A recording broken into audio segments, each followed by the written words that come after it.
बहुत समय पहले की बात है। जानवरों के राज्य में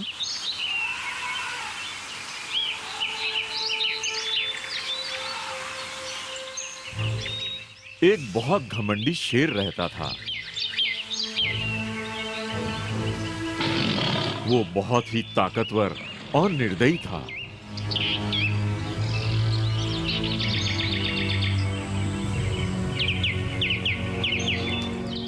वो जानवरों को मजे के लिए ही मार देता था और जंगल के बाकी जानवर भी उससे बहुत डरते थे। सभी जानवर जंगल के भविष्य के लिए भी चिंतित थे, क्योंकि शेर अपनी खुराक से ज्यादा जानवरों को मार डालता था। सभी जानवरों ने एक सभा बुलाई। हमें क्या करना चाहिए? इस तरह से तो कोई जानवर नहीं बचेगा पूरे के पूरे जंगल में। मेरे पास एक सुझाव है। हम शेर को बताते हैं कि उसका भोजन हम उसके पास रोज भेज देंगे। रोज हम में से एक जानवर को अपनी मर्जी से उसके पास जाना होगा, बाकी बचे जंगल के जानवरों को बचाने के लिए। ये एक गंभीर निर्णय था, पर सबको मंजूर था। भेड़िए ने ये संदेश को शेर तक पहुंचा दिया।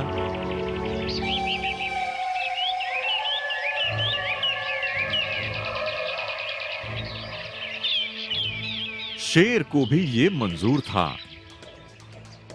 बहुत खूब, अब मुझे बिना शिकार करे मेरा भोजन मिल जाएगा। वाह! इस तरह रोज एक जानवर शेर के पास पहुंच जाता था। पहले भैंस की बारी थी।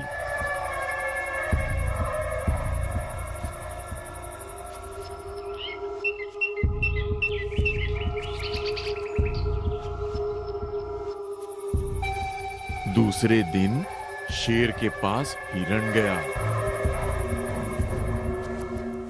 उसके बाद ज़ेब्रा की बारी थी। कुछ समय ऐसे ही चलता रहा। अब बारी थी खरगोश की, जिसको शेर का भोजन बनना था। खरगोश जंगल में घूमता रहा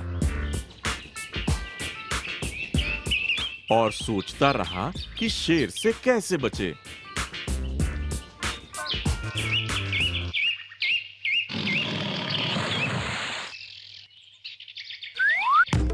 उसने शेर की गुफा तक पहुंचने में बहुत समय लगा दिया। जब तक वो गुफा तक पहुंचा, तब तक काफी देर हो चुकी थी और शेर बहुत भूखा और गुस्से में था। मैं बहुत भूखा हूँ। तुम अब तक कहाँ थे? तुम बहुत छोटे हो। तुम्हें खाकर मेरी भूख शांत नहीं होगी। जंगल के सभी जानवरों को इतना कम भोजन भेजने की सजा भुगतनी पड़ेगी। हे राजा, मुझे माफ कर दो। मुझे देर हो गई क्योंकि मुझे दूसरा शेर मिल गया था जंगल में। वो मुझे खाना चाहता था और उसने कहा कि मैं जंगल का राजा हूँ। वो राजा? हाँ?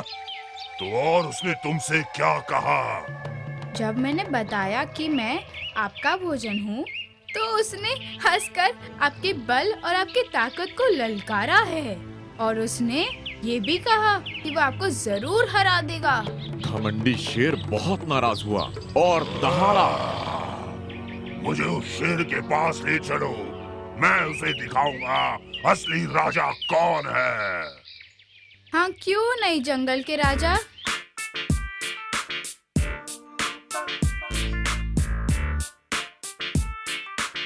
चतुर खरगोश शेर को कुएं के पास ले गया और उस तरफ इशारा करते हुए बोला।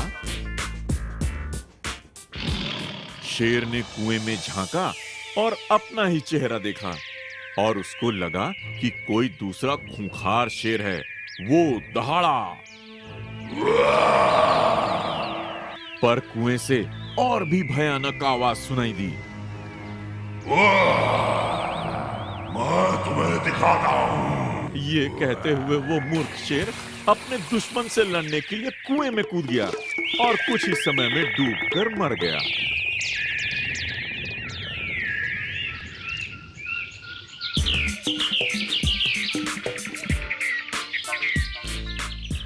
खरगोश खुशी खुशी जंगल वापस चला गया और उसने सब जानवरों को सारी कहानी सुनाई।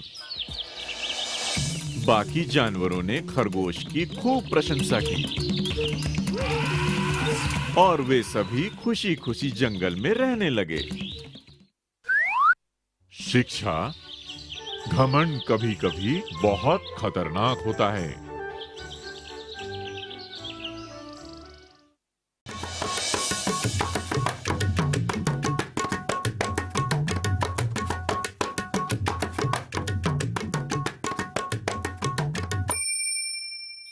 बहुत समय पहले विजयनगर के राज्य में, जहाँ कृष्णदेवराय शासन किया करते थे, 4 दोस्त रहते थे।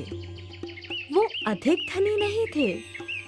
एक दिन उन्होंने शहर जाकर काम करने का निश्चय किया। क्यों न हम लोग शहर जाकर अपनी तकदीर आजमाएं?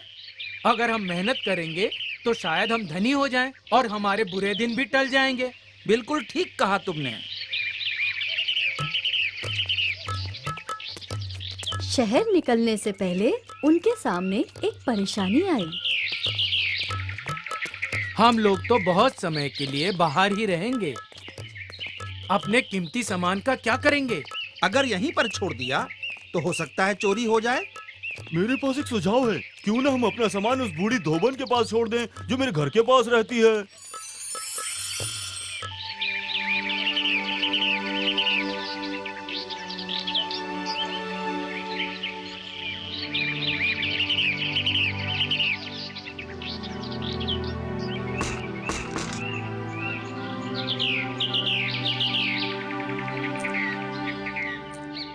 चारों दोस्त सहमत हो गए। उन सब ने अपनी मूल्यवान वस्तुएं एक एक करके पोटली में भर लीं और चारों बहुत खुश थे। और वो सब धोबिन के पास पहुंचे।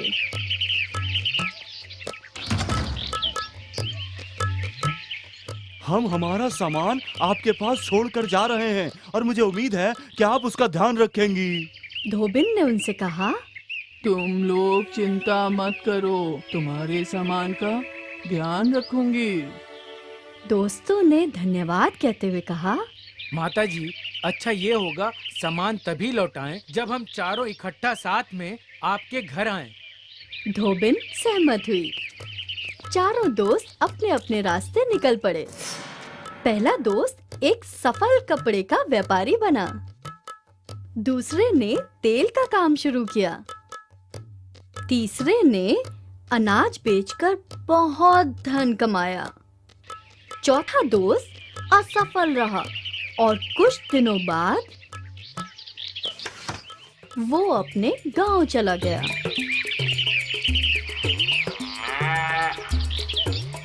वो धोबिन के पास गया और बोला, मेरे दोस्त मुसीबत में हैं और उन्होंने मुझे हमारा कीमती सामान लाने भेजा है। कृपया हमारा थैला दे दीजिए। हाँ हाँ, क्यों नहीं।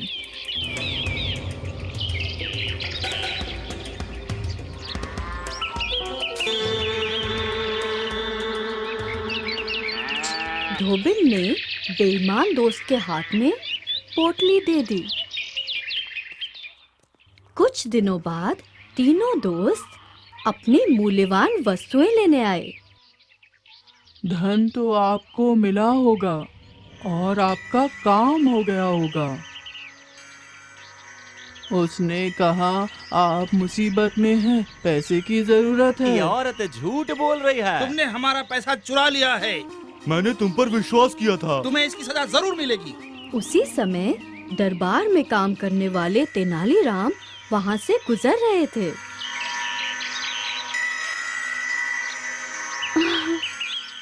तेनालीराम धोबिन के घर की ओर बढ़े। हाँ, यहाँ क्या हो रहा है? ये किसको सजा देनी है? दोस्तों ने उनको सारी कहानी सुनाई सरकार, मैं चोर नहीं हूँ। और धोबिन ने रोते हुए अपनी पूरी कहानी सुनाई। और पूरी कहानी सुनकर तेनालीराम बोले, हो सकता है कि ये औरत झूठ बोल रही है, पर तुमने उससे कहा था कि धन तभी वापस करे जब चारों दोस्त साथ में हो। तो अपने चौथे दोस्त को लाओ और ये औरत तुम्हारा धन लौटा देगी और तब तक ये उसको संभालेगी।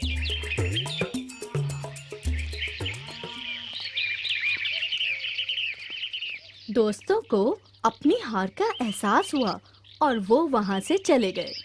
धोबिन ने तेनालीराम को धन्यवाद कहा और वो औरत की मदद कर अपने रास्ते निकल पड़े।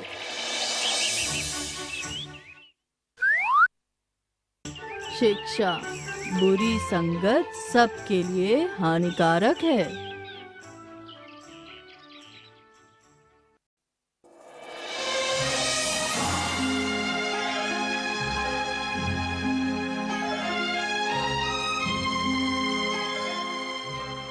बहुत समय पहले की बात है। जानवरों के राज्य में एक शेरनी रहती थी। वो बहुत ही सुंदर थी और उसका पति जंगल का राजा था।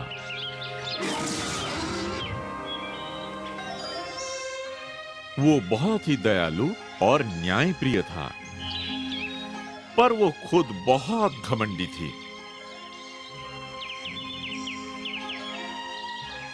वो जंगल के किसी भी जानवर से बात ही नहीं करती थी। वहां बंदरों का एक झुंड था, नमस्ते शेरनी। पर उसने उनकी बातों का कोई जवाब नहीं दिया। ये इतनी घमंडी क्यों है? मुझे नहीं पता। वो सोचती है हम लोग छोटे और कमजोर हैं। जब कभी भी उसे हमारी जरूरत होगी हम मदद नहीं करेंगे।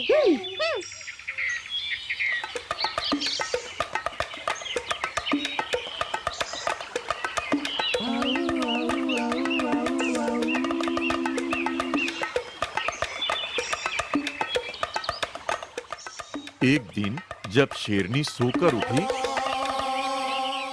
उसने देखा कि उसके बच्चे गायब हैं। उसने उन सबको सब जगह ढूंढा, पर वो उसको कहीं नहीं मिले।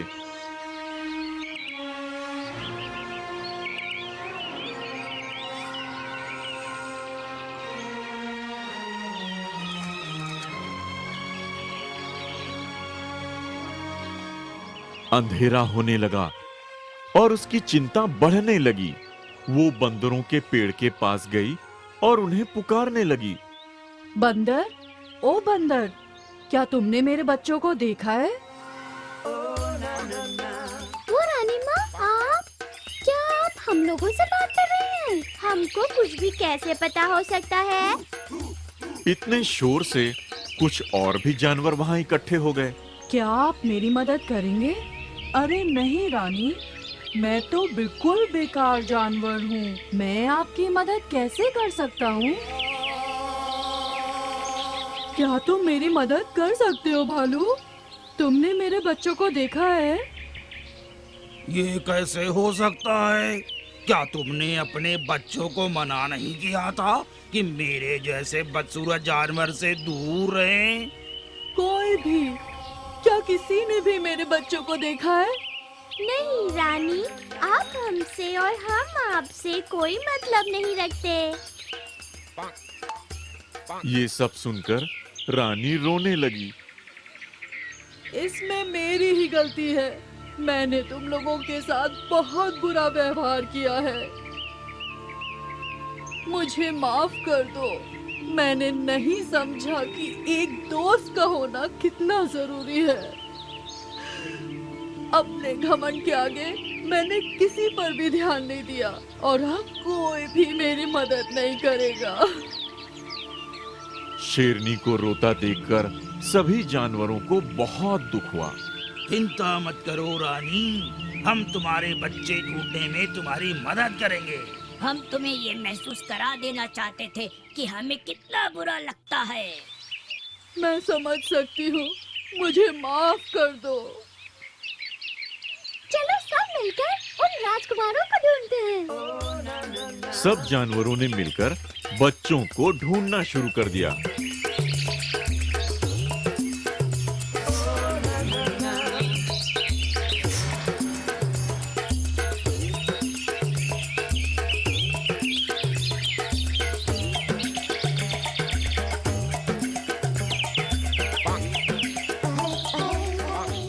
आखिरकार जिराफ ने बच्चों को ढूंढ निकाला। वो हिरण और कछुए के बच्चों के साथ खेलने में मगन थे। देखो, ये बच्चे यहाँ पर हैं। माँ और बच्चों का मिलन हो ही गया।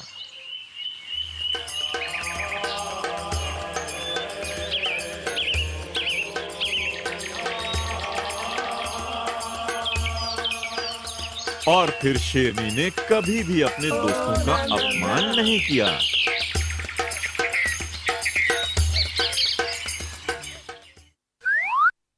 शिक्षा, घमंड खुद के लिए भी हानिकारक है।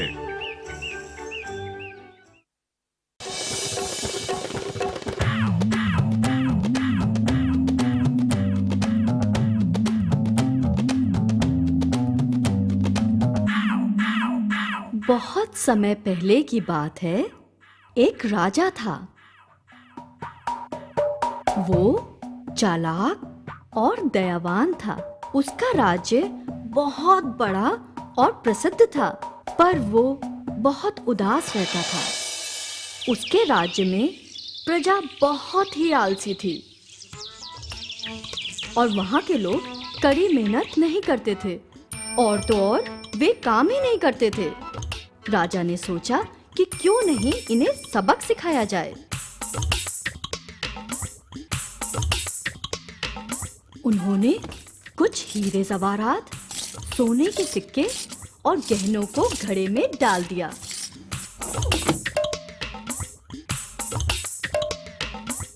और फिर साधारण आदमी का भेष बनाकर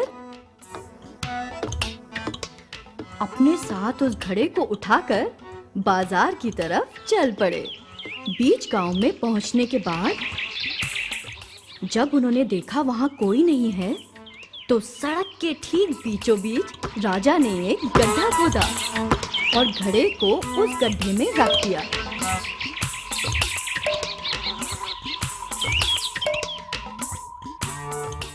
और उसने उस गड्ढे को एक बड़े पत्थर से ढक दिया। और फिर राजा ने इधर उधर देखा और नजदीक के पेड़ के पास जाकर छुप गए। उन्होंने थोड़ा समय वहां इंतजार किया। सुबह सुबह दूध वाला वहां से गुजर रहा था और उसने बड़े पत्थर को देखा और बड़बड़ाने लग गया। ये किसने इसे यहाँ रखा है? ये कहते हुए वो सड़क के किनारे से निकल गया। राजा ये सब देखकर बहुत उदास हुआ। बाजार में भीड़ बढ़ते ही सब सड़क के बीच रखे पत्थर के बारे में बात करने लगे, पर किसी ने उसे वहाँ से हटाया नहीं। ताजुब है कि ये यहाँ कैसे आया। क्या करना है, मैं अपनी नींद क्यों खराब करूं? जब एक बैलगाड़ी वहाँ से गुजर रही थी तो राजा बहुत ही खुश हुए।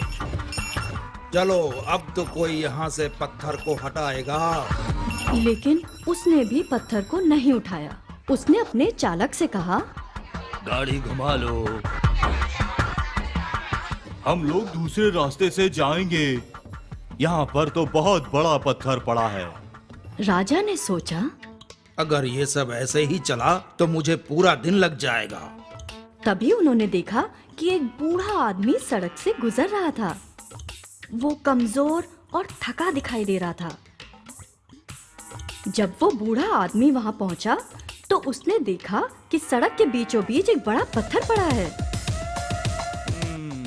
इसलिए पत्थर को वहां से हटाने लगा। ये देखकर वहां सब रुककर सोचने लगे, लेकिन किसी ने भी उसकी मदद नहीं की। राजा देखता रहा। पूरी कोशिश करने के बाद उस बूढ़े आदमी ने पत्थर को वहाँ से हटा ही दिया।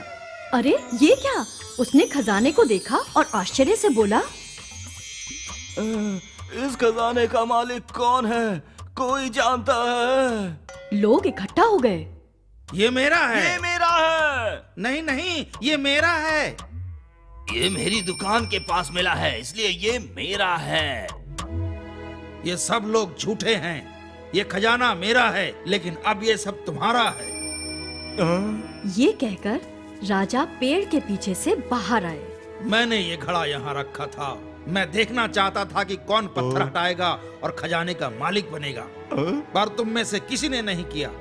ये खजाना इस बूढ़े और नेक आदमी को दिया जाता है।